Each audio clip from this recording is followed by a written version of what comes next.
हाँ, अगर पूछा जाए दुनिया का सबसे smallest living organism on earth ना, तो इसका आंसर कर देना mycoplasma, smallest living organism on the earth, smallest cell, answer mycoplasma.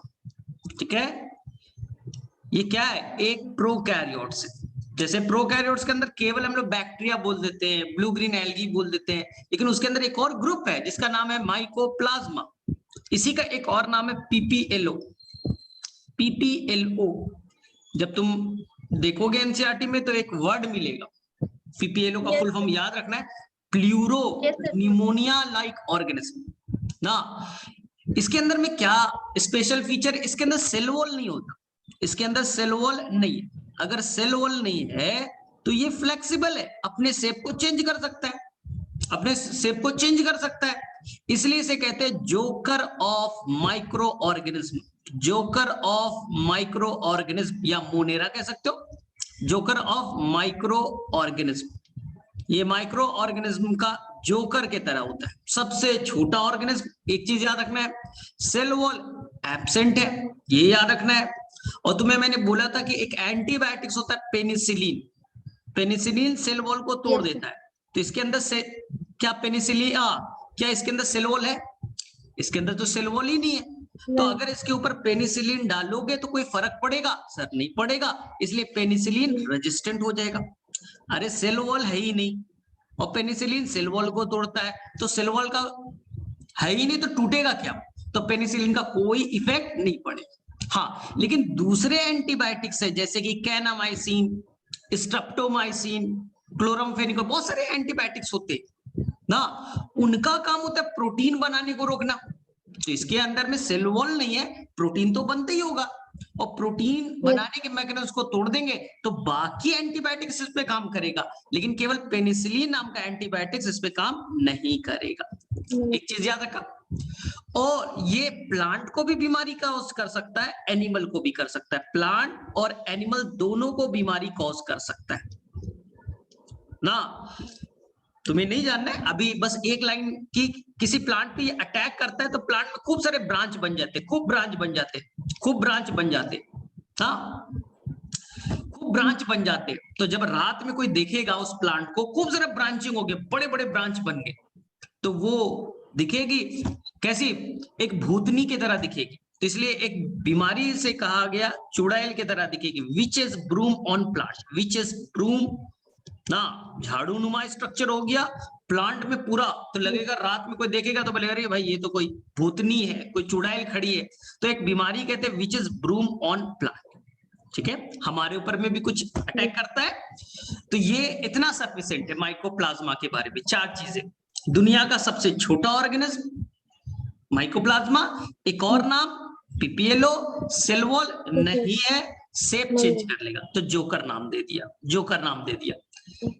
Cell wall नहीं है तो पेनिसिलिन काम नहीं करेगा उसके, तो पेनिसिलिन रेजिस्टेंट हो गया। हाँ, लेकिन दूसरे एंटीबायोटिक्स काम कर सकते, दूसरे एंटीबायोटिक्स काम कर सकते। ठीक है, ये ऑक्सीजन के प्रेजेंस में रहना पसंद करता है, अगर ऑक्सीजन है तो बहुत अच्छे से ग्रो करेगा, बहुत अच्छे से ग्रो करेगा। लेकिन अगर तुमने ऑक्सीजन हटा दी तो मरेगा नहीं। जैसे हम लोग, ऑक्सीजन है तो जिंदा है, ऑक्सीजन हटा दिया तो मर जाएगा। लेकिन बैक्टीरिया वाले में एक नया खासियत है, क्योंकि ये एबनॉर्मल कंडीशन में रहते हैं, तो अगर तुमने ऑक्सीजन हटा दिया तो ये मरेंगे नहीं, सरवाइव कर जाएंगे, they can survive in absence of oxygen. तो ये इसके लिए इंपॉर्टेंट 5 चीजें, तो मैं एक भेज दूंगा, एनसीईआरटी का है, इस चैप्टर में नहीं है, तो वहां से माइकोप्लाज्मा पढ़ लेना तो ये क्लियर हो जाएगा। चलो, तो यानी माइकोप्लाज्मा से आप डरना नहीं। एनसीईआरटी में जब तुमने देखा होगा तो वहां पर साइज भी दिया होगा ना, तो साइज को याद करने के एक ट्रिक बता देता हूँ। फिगर में होगा सबसे पहले वायरस, वायरस सबसे छोटा, लेकिन वो सेल से नहीं बने, वो सेल से नहीं बने ना, सबसे छोटा वायरस, वायरस से लगभग लगभग 10 टाइम्स, 10 गुना बड़ा, 10x 10 टाइम्स बड़ा होगा माइकोप्लाज्मा।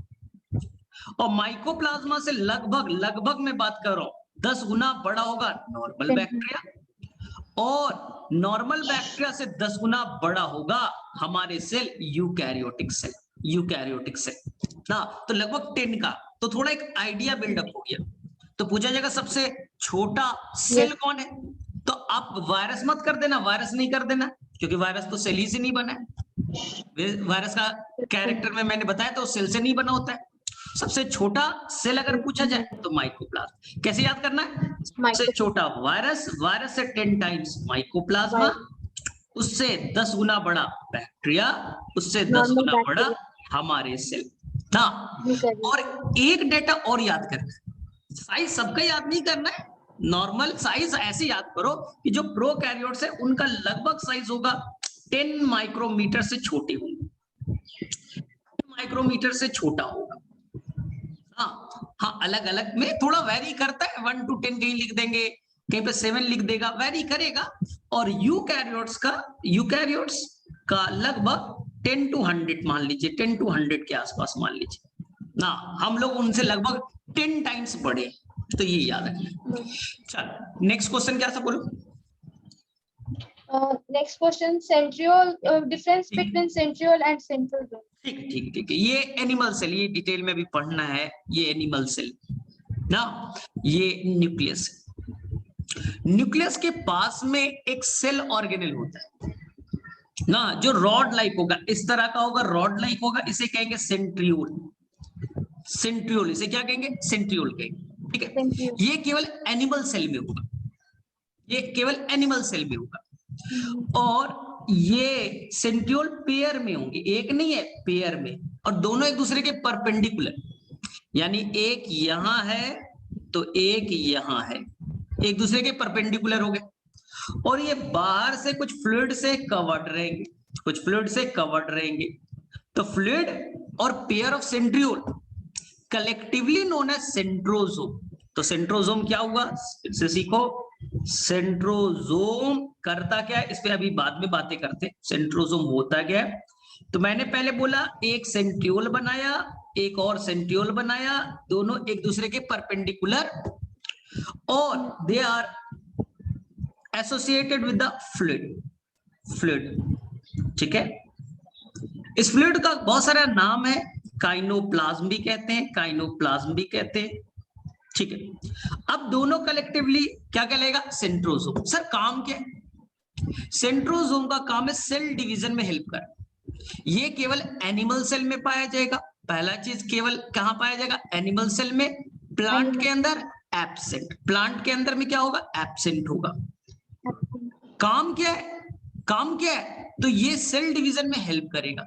सेल डिवीजन में कुछ स्पिंडल फाइबर बनते हैं, रस्सी बनता है ना, उसी रस्सी के चलते सेल डिवाइड करता है, स्पिंडल फाइबर बनाने में हेल्प करेगा कौन, ये सेंट्रियोल बोलो या सेंट्रोजोम बोलो। तो सर प्लांट में तो सेंट्रियोल नहीं है, तो सेल डिवीजन नहीं होगा क्या, होगा, लेकिन उसका मैकेनिज्म आज तक किसी साइंटिस्ट को मालूम नहीं, अननोन है। प्लांट के अंदर में भी सेल डिवीजन होता है, लेकिन सेंट्रोजोम या सेंट्रियोल नहीं है उसके अंदर। सेंट्रोजोम यानी पेयर, ठीक है, अकेले बोले तो सेंट्रियोल, पेयर में बोलिए तो सेंट्रोजोम बोल दीजिए ना। तो प्लांट में अभी मैकेनिज्म अननोन है। ठीक है, अब सेकेंड चीज कहां पास होता है, नियर न्यूक्लियस, न्यूक्लियस के पास में होता है, नियर न्यूक्लियस के पास में होगा। ठीक है, और नंबर, सेंट्रोजोम का नंबर 1 होगा, लेकिन जब सेल को डिवाइड करना है तो ये अपना कॉपी बना लेगा, अपना कॉपी बना लेगा, और 2 बन जाएंगे, एक इस पोल पे आ जाएगा और एक इस पोल पे आ जाएगा। तो ये सेल डिवीजन के दौरान, जब सेल डिवाइड करने लगता है उस दौरान ये अपने आप को डुप्लीकेट कर लेता है, ठीक है।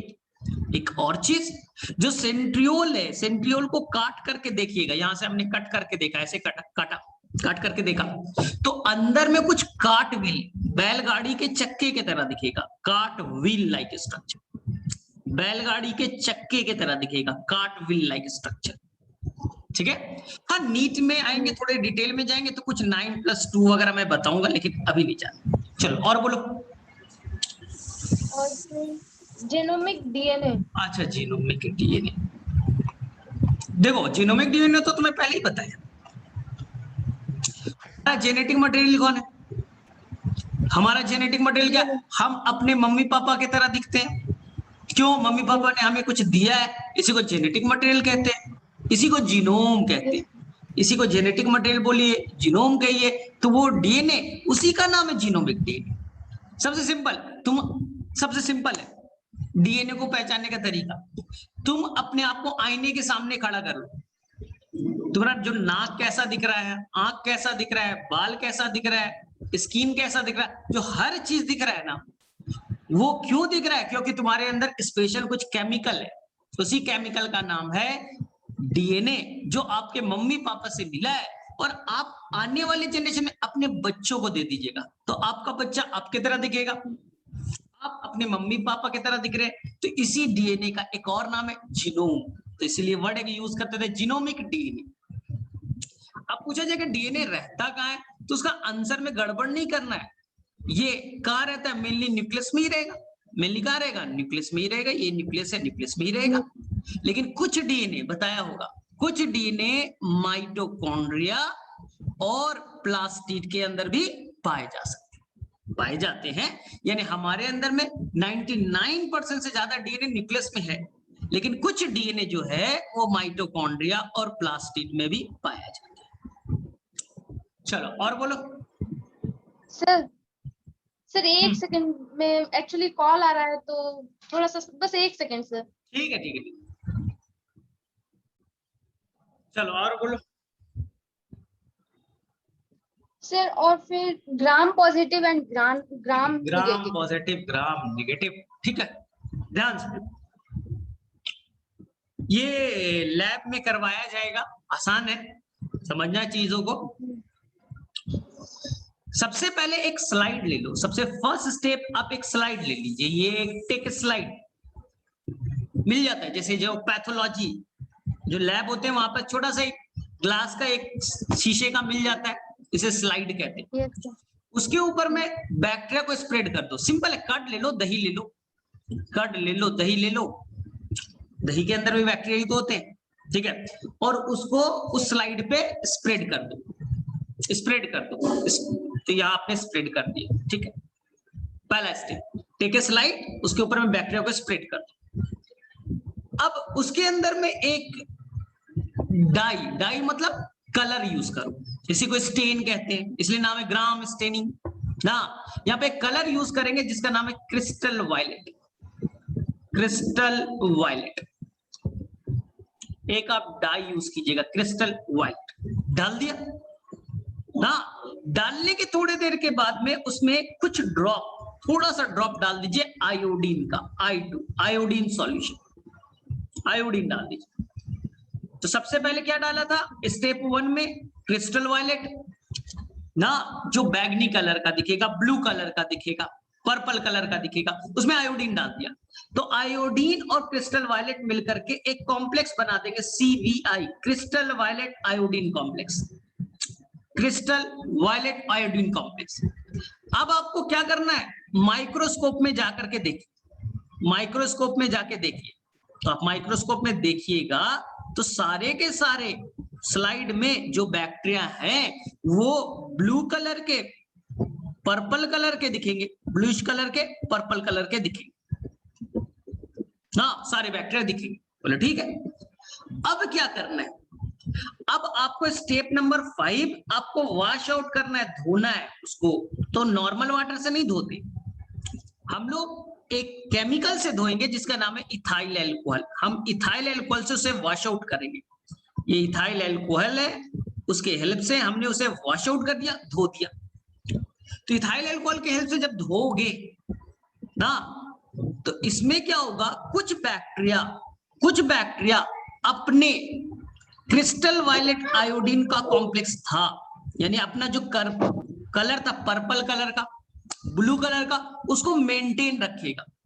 धोने के बाद केमिकल डाला, धो दिया, उसके बाद माइक्रोस्कोप में देखा तो कुछ जो अपने कलर को, अपने डाई को मेंटेन रखेंगे तो वो हो गया ग्राम पॉजिटिव। लेकिन कुछ बैक्टीरिया, जैसे ही मैंने इथाइल एल्कोहल डाला वो वॉश आउट हो गया, धुल दिया, अंदर में जो भी केमिकल थे, डाई थे, उसको क्या कर दिया? वॉश आउट करके बाहर निकाल दिया। तो उसे हम लोग कहेंगे ग्राम नेगेटिव बैक्टीरिया। तो तुम्हारे पास में 2 बैक्टीरिया आ गए, एक ग्राम पॉजिटिव और एक ग्राम नेगेटिव। तो ग्राम नेगेटिव वाला तो दिखेगा ही नहीं, प्रॉब्लम क्या है, बैक्टीरिया इतने छोटे होते, कलर तो उनका होता ही नहीं, तो साइंटिस्ट कैसे देखेगा? ये साइंटिस्ट का, ये तो नॉर्मली बच्चे देखेंगे, 9th क्लास से स्टार्ट हो जाता है ये एक्सपेरिमेंट लैब में, 11th में अच्छे से कराया जाता है। तो आपको क्या करना है, आप एक और डाई यूज कीजिएगा जिसका नाम होगा सैफ्रनिन। सैफ्रनिन जो दिखेगा आपका रेड कलर का, पिंक कलर का। तो ध्यान से देखो, अब आपको स्लाइड में देखना है, अब बस आपको स्लाइड में देख लेना है। जिस बैक्टीरिया का कलर ब्लू और पर्पल होगा, यानी पुराना वाला कलर मेंटेन है, ब्लू और पर्पल वाला जो है वो हो गया ग्राम पॉजिटिव, और जो आपको रेड और पिंक कलर का दिखेगा, जिसने कलर को लूज कर दिया, तो मैंने सैफ्रनिन डाला तो वो कलर को पकड़ लिया, रेड वाला, पिंक वाला, तो जो रेड और पिंक दिखेगा ग्राम नेगेटिव, और जो ब्लू कलर दिखेगा वो ग्राम पॉजिटिव। तो एक बार मैं रिपीट कर दे रहा हूं, हाँ, एकदम लैब का कॉन्सेप्ट है। सबसे पहले क्या करना है, एक स्लाइड ले लेना है, उसके ऊपर में बैक्टीरिया को स्प्रेड कर देना, स्प्रेड कर दिया। अब उसके अंदर में कोई डाई या इसी को स्टेन कहते हैं, स्टेन मतलब कलर, स्टेन मतलब कलर ना, डाई कलर, एक क्रिस्टल वायलेट नाम का केमिकल डाई स्टेन डाला, क्रिस्टल वायलेट, देखो नाम में लिखा वायलेट कलर, पर्पल कलर का। तो उसमें आयोडीन का सॉल्यूशन डाला, तो आयोडीन जाके जकड़ लेता है, दोनों टाइटली बाइंड हो गए।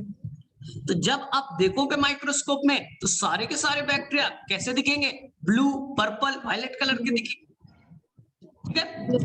अब हम लोग क्या करें, उसे धो देना है, वॉश आउट करना है। तो हम लोग नॉर्मल पानी से ना धो करके इथाइल अल्कोहल से वॉश आउट करेंगे। तो जब इथाइल अल्कोहल से वॉश आउट किया तो कुछ बैक्टीरिया अपने कलर को लूज कर दिया, उस डाई को हटा दिया, तो ग्राम नेगेटिव। तो सर वो दिखेगा ही नहीं, वो तो व्हाइट कलर का दिखेगा, तो हमें माइक्रोस्कोप में कैसे पता चलेगा? इसलिए हम लोग वॉश आउट करने के बाद में एक स्टेन डालेंगे ना, जिसका नाम है सैफ्रनिन।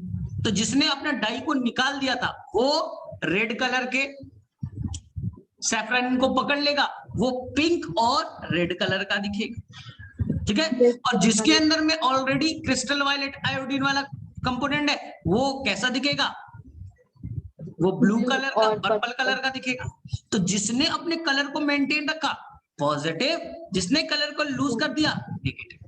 तो सर ये दोनों होते क्यों है, एक कलर को हटा दिया एक कलर को, तो बैक्टीरिया में किस चीज का डिफरेंस है? तो ये डिफरेंस है बैक्टीरिया में सेल वॉल की बनावट का। सेल वॉल की बनावट अलग अलग बैक्टीरिया में अलग अलग होता है ना, किसी में मोटा होगा, किसी में पतला होगा, किसी में लिपिड ज्यादा होगा, ठीक है। तो सेल वॉल का बनावट अलग है, इसी डिफरेंस पे किसी ने कलर को पकड़ लिया पॉजिटिव हो गए, किसी ने कलर को लूज कर दिया नेगेटिव हो गया। तो ये difference in composition, difference in the composition of cell wall, cell wall की बनावट की कंपोजिशन में डिफरेंस होने के चलते पॉजिटिव और नेगेटिव का कॉन्सेप्ट आता है। चलो आगे समझ में, यस चलो ठीक है। तो यानी यहाँ पास भी हो गया, और बोलो sir, what is locomotory and cytoskeleton? ठीक है, साइटोस्केलेटन सेल का ढांचा, ये ना साइटोस्केलेटन। तुम खड़ा क्यों, तुम जैसे खड़ा हो तो गिर जाना चाहिए था, नहीं सर हमारे अंदर हड्डी है, हड्डी से मजबूती है इसलिए तो हम खड़े। तो साइटो का मतलब सेल, स्केलेटन मतलब ढांचा। सेल को अंदर से कोई ना कोई पकड़ करके रखा है, कोई ढांचा है, इस ढांचे के थ्रू ना सेल को होल्ड करके रखा है। ना तो सेल तो फ्लेक्सिबल है, टूट सकता है, पिचक सकता है, ऐसे क्या पिचक जाएगा भाई। तो सेल के अंदर में कुछ स्पेशल प्रोटीन के स्ट्रक्चर ना जो सेल को क्या करे, अंदर से मजबूती देते, इसी को कहते हैं साइटोस्केलेटन, इसी को कहते हैं साइटोस्केलेटन। जैसे साइटो का देखो, साइटो का मतलब सेल, स्केलेटन मतलब ढांचा। जैसे जो काम तुम्हारे अंदर बोन्स कर रहा है, हाँ, तो वहां पे कुछ स्पेशल प्रोटीन होते हैं जो आगे में हम लोग करेंगे, कुछ यहाँ पर होते हैं माइक्रोट्यूब्यूल ना, देखो नाम में लिखा है माइक्रोट्यूब्यूल, माइक्रो का मतलब छोटा, छोटा ट्यूब लाइक स्ट्रक्चर होगा। इसी तरह से कुछ यहाँ पास होते हैं माइक्रोफिलामेंट, माइक्रोफिलामेंट, ठीक है। और एक होगा इंटरमीडिएट फिलामेंट, तो ये अभी नहीं जानना है तुम्हें बहुत ज्यादा डिटेल में, बस ये जानना है कि सेल के अंदर में उसके शेप को, स्ट्रक्चर को मेंटेन करने के लिए कुछ स्पेशल प्रोटीन से बने हुए ना स्ट्रक्चर्स होते हैं जो सेल के ढांचा को, स्ट्रक्चर को मेंटेन रखने का काम करेंगे, शेप देने का काम करेंगे, अंदर से मजबूती देने का काम करेंगे। उसी का नाम साइटोस्केलेटन है। वो स्पेशल प्रोटीन से बना है। तो कुछ है माइक्रोट्यूब्यूल, कुछ है माइक्रोफिलामेंट और कुछ है इंटरमीडिएट फिलामेंट। ठीक, तो ये बस इतना जानते हैं। चलो और देखो, एक आएगा शेप कैसा होगा, बैक्टीरिया का शेप कैसा होगा, ये भी मिला हुआ तुम्हें, शेप कैसा होगा।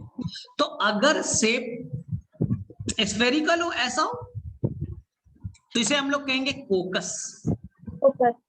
कोकस, ठीक। और अगर ऐसा रॉड शेप का दिखे तो इसे हम लोग कहेंगे बैसिलस।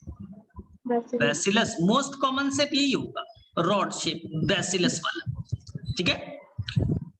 और कभी कभी आपको इस तरह का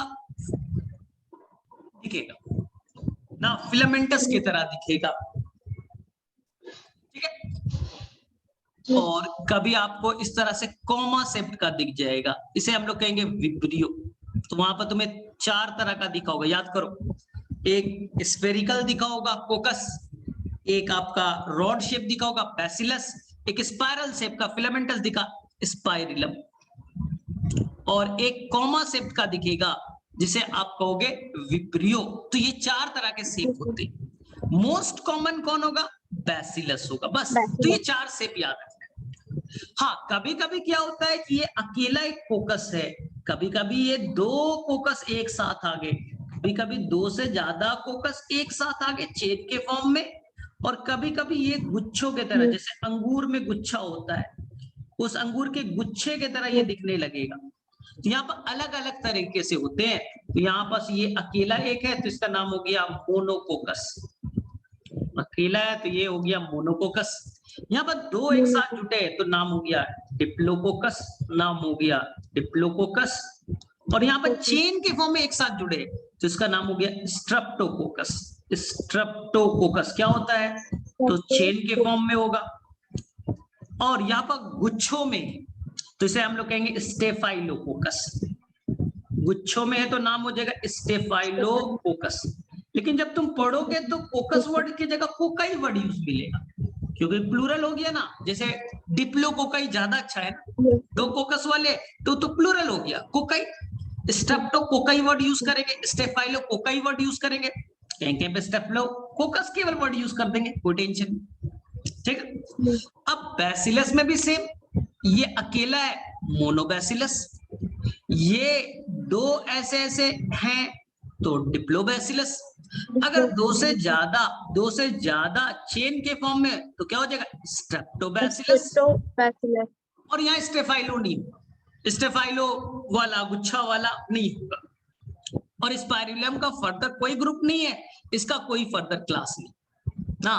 तो मेनली जो है आपको बैसिलस और कोकस पे ही वर्कआउट करना है। तो यहाँ पर देख लेते, थोड़ा गूगल में चेक कर लेते।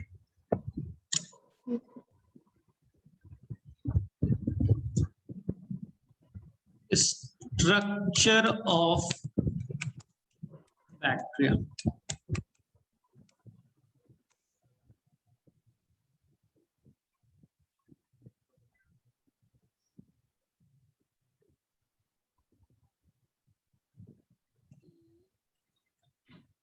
स्ट्रक्चर से अच्छा है शेप ऑफ।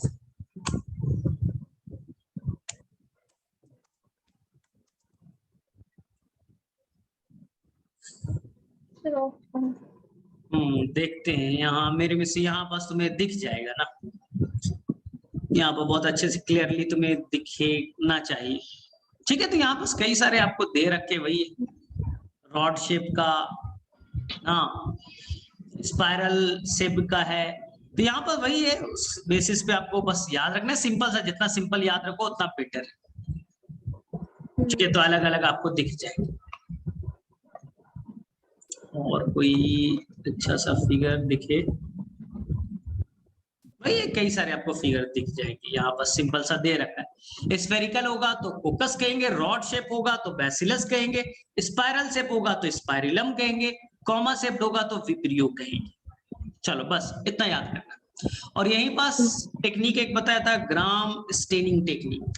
ग्राम, क्योंकि साइंटिस्ट का नाम ही था Christian gram, staining of bacteria.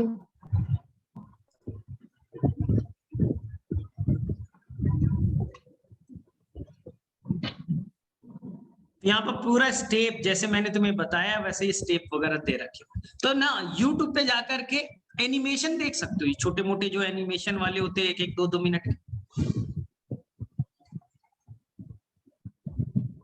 Yes ठीक है, तो यहाँ पर देखो इसी तरह से उन्होंने किया जैसे तुम्हें बताया था, मैंने डिटेल से करा दिया था कि सबसे पहले स्लाइड पे बैक्टीरिया ले लीजिए, यस उसके अंदर क्रिस्टल वायलेट नाम का डाई डालेंगे, उसके बाद में आयोडीन डालेंगे, उसके बाद में उसे देखेंगे तो सभी भाई देखो वहां पास ब्लू पर्पल कलर का, वायलेट कलर का दिख रहा है। फिर उसके बाद धो देंगे इथाइल अल्कोहल से, जो कलर को मेंटेन रखा तो वो हो जाएगा ग्राम पॉजिटिव, जिसने कलर को लूज कर दिया ग्राम नेगेटिव। तो हम लोग एक काउंटर स्टेन डालेंगे, बोला था एक वापस स्टेन डालेंगे क्योंकि बोला तो दिखता नहीं, तो जिसका नाम क्या था, सैफ्रानिन। तो सैफ्रानिन डालने के बाद में वो पिंक कलर का दिख जाएगा तो हो गया ग्राम नेगेटिव, और जो ब्लू कलर का दिखेगा, पर्पल कलर का दिखेगा, वो हो गया ग्राम पॉजिटिव। सेम यही सब चीजें दे रखा है, तो कोई पॉजिटिव। हाँ तो चलो ये भी कर लो। अब थोड़ा सा और एक्स्ट्रा पार्ट में आए,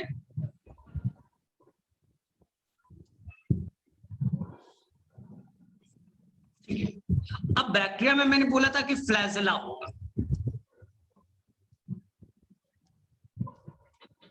ठीक है, फ्लैजेला के बेसिस पे फ्लैजेला होगा या नहीं होगा। तो कुछ बैक्टीरिया बोलेगा नहीं मेरे पास फ्लैजेला नहीं रहेगा, मतलब तो नाम दे देंगे एट्राइकस,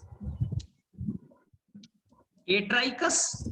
इसी तरह से यहाँ फ्लैजेला है और यहाँ पर दोनों साइड में, या एक साइड है अभी मोनोट्राइकस, अभी मान लीजिए एक ही साइड में ये फ्लैजेला है, एक ही साइड में मोनोट्राइकस, मोनोट्राइकस, ठीक है।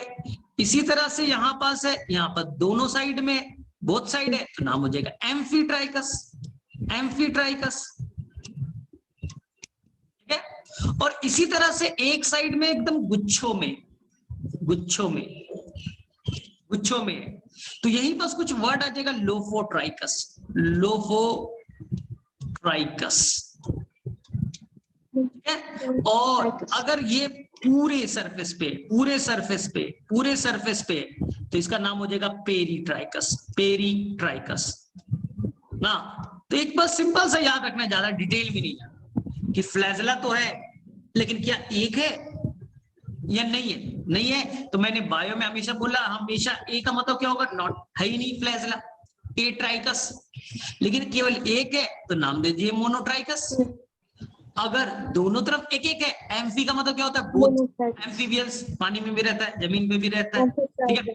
और गुच्छों में है लोफोट्राइकस ना, और अगर पूरे बॉडी सरफेस पे तो उसे हम लोग कहेंगे पेरीट्राइकस। तो देख लो यहाँ पास सबसे अच्छा है कि आप इमेज देखा करो, एनिमेशन देखा करो, छोटे छोटे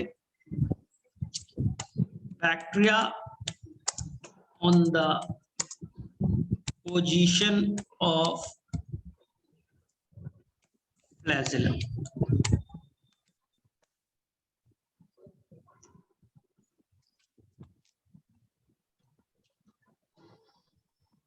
यहाँ पास मिल जाएगा, जैसे यहाँ पास से मैंने फिगर ले लिया ना, देखो पूरा क्लियर शायद दिख रहा होगा, या ये देख लो, atrichous, monotrichous, amphitrichous, lophotrichous, peritrichous, यही मैंने बताया, देख लो यहाँ वापस, ठीक है। तो यही करना है। अब चलो, अब क्वेश्चंस क्या आएंगे, यहां देखो, ठीक है।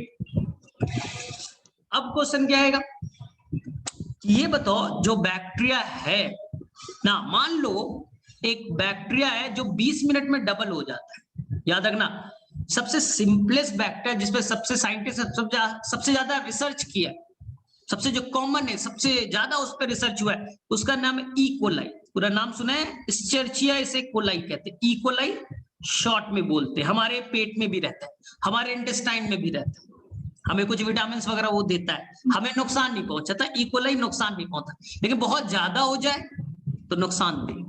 हाँ, अब देखो ई कोलाई 20 मिनट्स में अपने आप को डबल कर लेता है, 20 मिनट्स में डबल कर लेता है। कैसे करता है डबल? तो एक तरीका है, वो बीचों बीच से टूट जाता है, इसी को कहते हैं बाइनरी फिजन, का मतलब टूटना। ठीक है, अब देखो क्वेश्चन बहुत अच्छा सा बनेगा, हाइपोथेटिकल। एम्स में एक बार क्वेश्चन पूछा गया था, नीट में, ध्यान से सुनना, आंसर बता दोगे, बहुत ही सिंपल सा। उसने कहा कि मान लो एक बैक्टीरिया हर मिनट में डबल होता है, एक बैक्टीरिया 1 मिनट में डबल हो जाता है। 100 है तो 200 हो जाएगा, 200 है तो 400 हो जाएगा। 1 मिनट में डबल है, डबलिंग का टाइम कितना है? 1 मिनट। तो ये आपको मैंने एक कप दे दिया और कप में हाफ कप बैक्टीरिया फुलफिल है, आधा कप बैक्टीरिया से फुलफिल है। कितना टाइम लगा? 59 मिनट। 59 मिनट में बैक्टीरिया हाफ कप फुल हो चुके हैं। तो पूछा गया कि फुल कप होने में कितना टाइम लगेगा, फुल कप होने में कितना टाइम लगेगा ना। तो आधे बच्चे ने आंसर क्या कर दिया? 118 मिनट। ये गलत हो गया। क्यों? क्योंकि क्वेश्चन में पहले क्या दिया था? हर 1 मिनट में बैक्टीरिया डबल हो जाता है। बैक्टीरिया कितने देर में डबल होता है? 1 मिनट में। तो अगर आधा कप 59 में फुलफिल हुआ है तो बताओ फुल कब होगा? सर 1 मिनट और लगेगा। 60 मिनट्स में, 60 मिनट्स में वो फुल हो जाएगा। और बच्चे ने क्या कर दिया? डबल कर दिया, क्योंकि क्वेश्चन में दिया है, क्वेश्चन में दिया है। तो अब क्वेश्चंस क्या बन रहे? इसी पे बेस्ड बनेगा कि मान लो कि फुलफिल हुआ है 6 मिनट में, हाँ पूरा फुल कप है 60 मिनट में, तो पूछा जाएगा 1/8 कप किस मिनट पे हुआ होगा? बहुत ही आसान। अगर 60 मिनट में फुल है यानी 1 मिनट पहले 1/2 होगा, हाफ कप होगा, यानी 1 मिनट और पहले 58 मिनट में 1/4 कप होगा, और 57 मिनट पे 1/8 कप होगा। क्या ऐसे क्वेश्चन अब नहीं बन जाएंगे?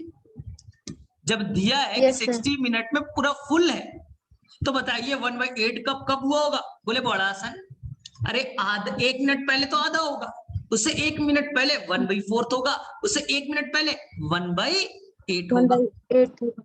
हाँ, तो ऐसे क्वेश्चन बन जाएंगे। चलो, अब क्वेश्चन जैसा पूछेगा वैसा आंसर करना।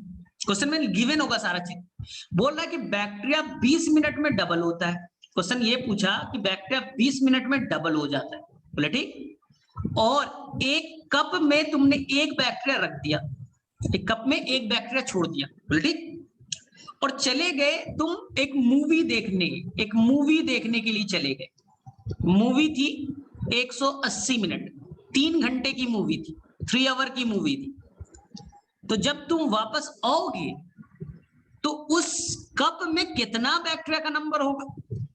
जबकि एक मिनट 20 मिनट में 1 से 2 बनता है, 20 मिनट में डबल होता है।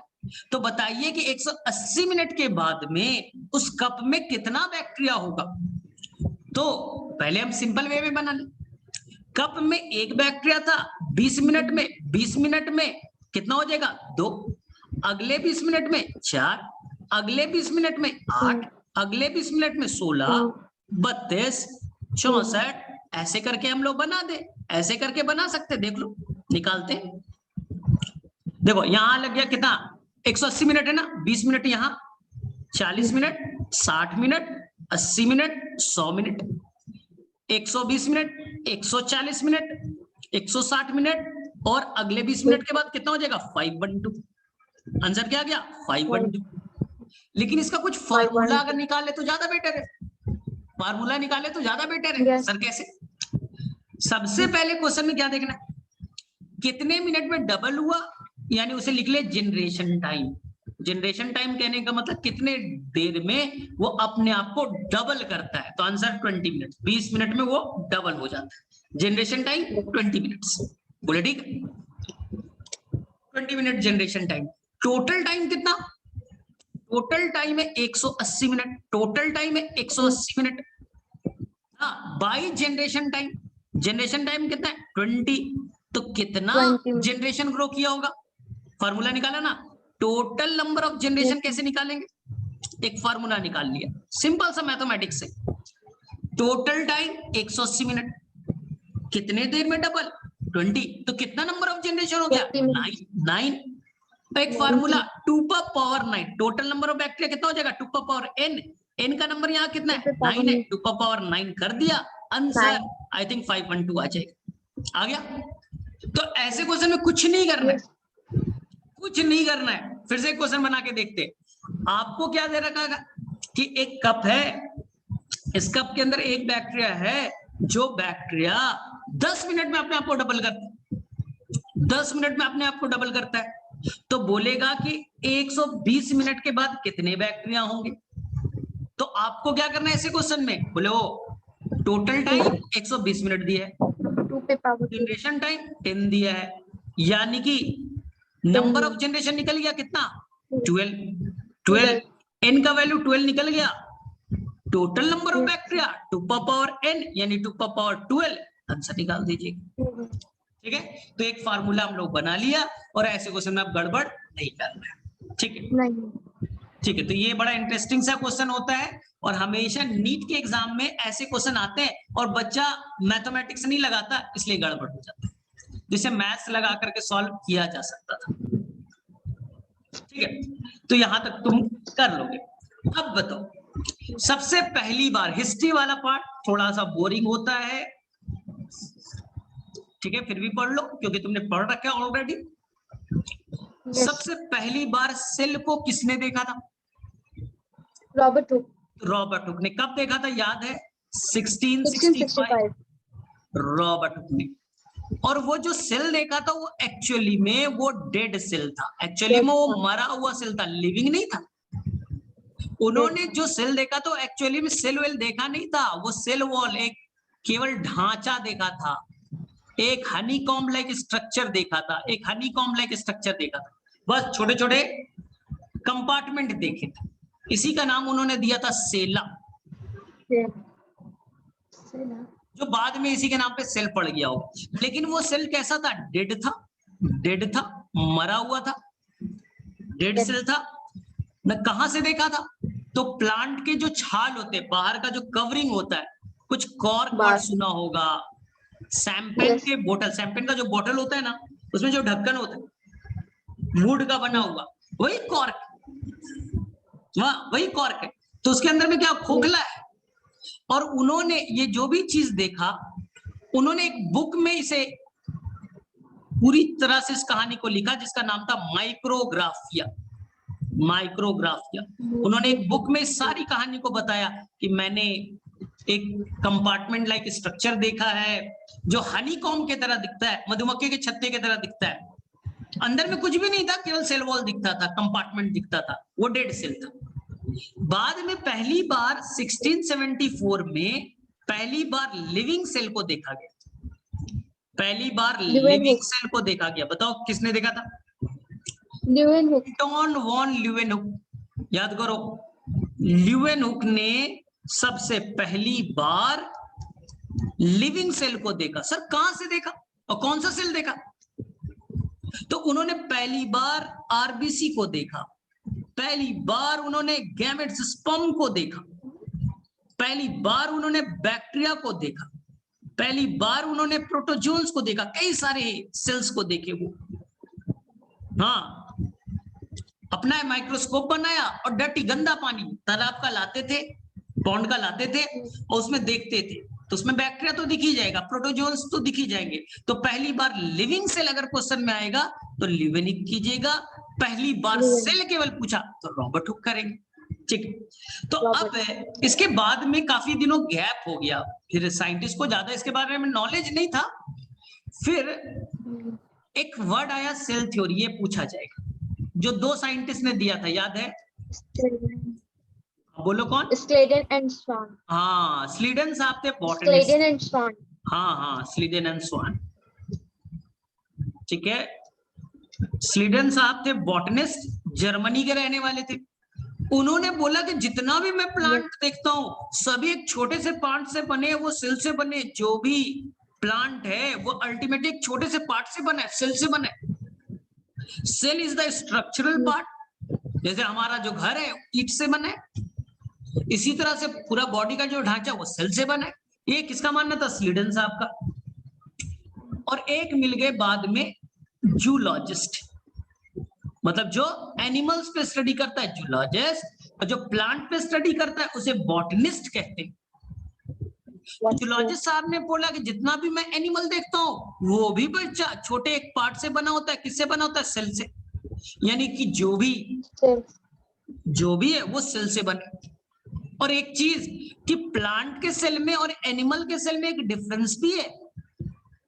प्लांट के सेल में एक्स्ट्रा एक कवरिंग है जिसका नाम सेल वॉल है, एनिमल के अंदर में नहीं है, एनिमल के अंदर नहीं है।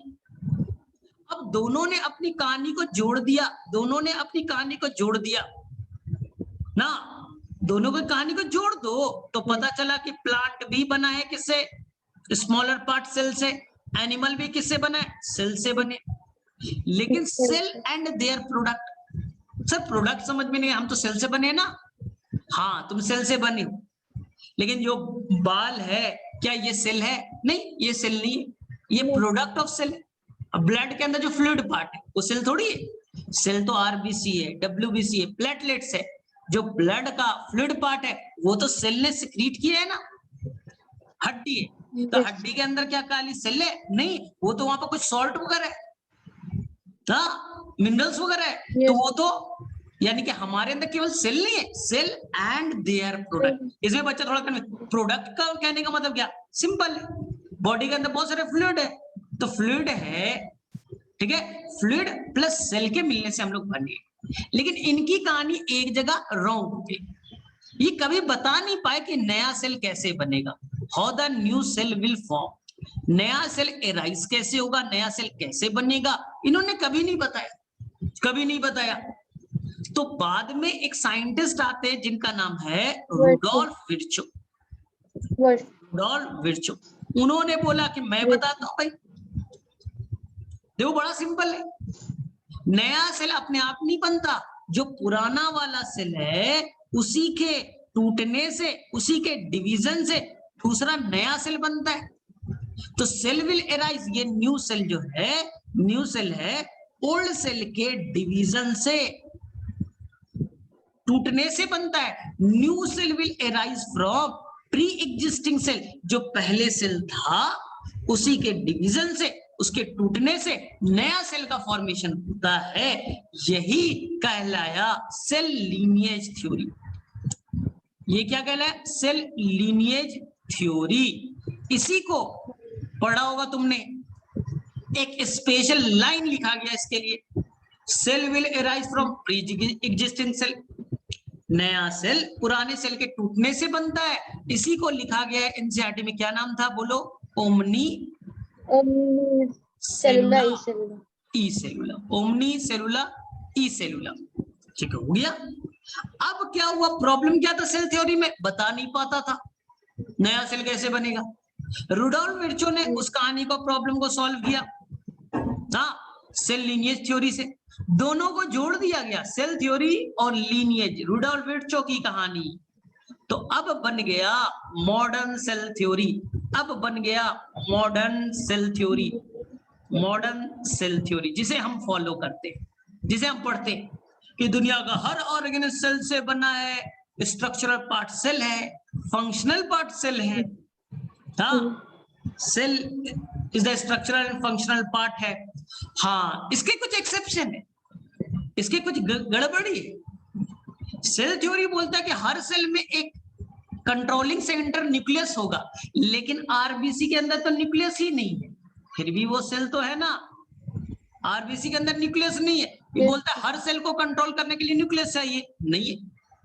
वायरस, उनका मानना था हर लिविंग ऑर्गेनिज्म सेल से बना होगा, तो साइंटिस्ट बोलता है वायरस भी तो लिविंग का गुण शो करता है, डिवाइड करता है, रिप्रोडक्शन करता है होस्ट के अंदर जाने के बाद, लेकिन वो सेल से तो नहीं बना है।